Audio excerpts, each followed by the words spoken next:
Però dejjem kont onest u kont realistiku. Waqt li indirizza lil partitarji tiegħu f'laqgħa politika, Robert Abela irrepeta kemm il-darba li hu kien onest man-nies waqt il-pandemija u li dejjem kien realistiku. Dejjem konna realistiċi imma. Dak li kien iswed, edna li kien iswed, dak li kien abjad, edna li hu abjad. Fejn imkien ma semma diversi stqarrijiet kontroversjali li għamel f'dawn l-aħħar 11-il xahar. Jien dejjem tkellimt. Kif tkellimt?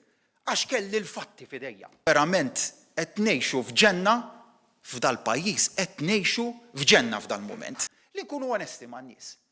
Li fejn hemm problemi, ngħidu li hemm problemi, li fejn hemm mit-tajjeb, ngħidu li hemm mit-tajjeb, u nkunu realistiċi. Li dejjem nibqgħu saqajna mal-art.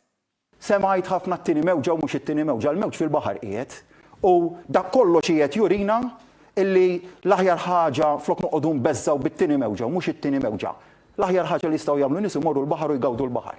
Minkejja l-pressjoni li tissir mill-unions u l-korpi kostitwiti, Robert Abela baqa' ma kommettix ruħu li jestendi l-wage supplement għal wara Marzu u dan qed isarraf f'daqqa oħra għan-negozji minħabba li ma jistgħux jippjanaw. Il-Prim Ministru ddedika parti kbira mid-diskors tiegħu f'attakk partiġjan fuq il-Partit Nazzjonalista b'lingwaġġ negattiv mill-bidu sal-aħħar. Robert Abela jispiċċa jammetti il-falliment tal-Gvern fil-linja nazzjonali tal-ajru l-Air Malta. Għandna sfida fl-Air Malta.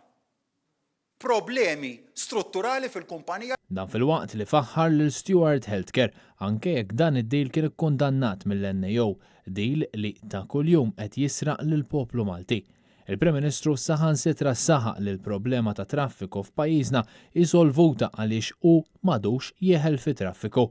Intant, qabel id-diskors ta' Robert Abela tkellmet Paula Kawki, persuna qrib il-Viċi Prim Ministru Chris Fearne, ħaddiema fl-istess Ministeru ta' Fearne. Kif kien mistenni matul id-diskors tagħha, ħadet l-opportunità li tfaħħar lill-imgħallem tagħha Chris Fearne. Hawnhekk nieħu l-opportunità u nsellem id-Deputat Prim Ministru Ministru għas-Saħħa Chris Fearne it-tim kollha tiegħu u nirringrazzjahom tal-ħidma tagħhom. Paula Kawki qablet is-sitwazzjoni f'Malta ma' dik ta' pajjiżi oħrajn fil-waqt li anke waslet l-appell tagħha. Il-kol naraw kif pajjiżni barranin hemm partiti politiċi illi realizzaw l-istat delikat ta' pajjiżhom, illi warbu l-politika partiġjana, xamru l-kmim u naqdu flimkien biex jaħdmu għal-ġid ta' pajjiżhom.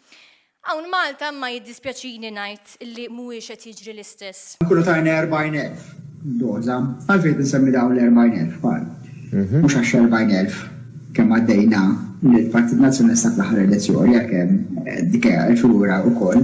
Hawn Malta ma jiddispjaċini ngħid illi mhuwiex qed jiġri l-istess. Kien Kutajjar, Net News.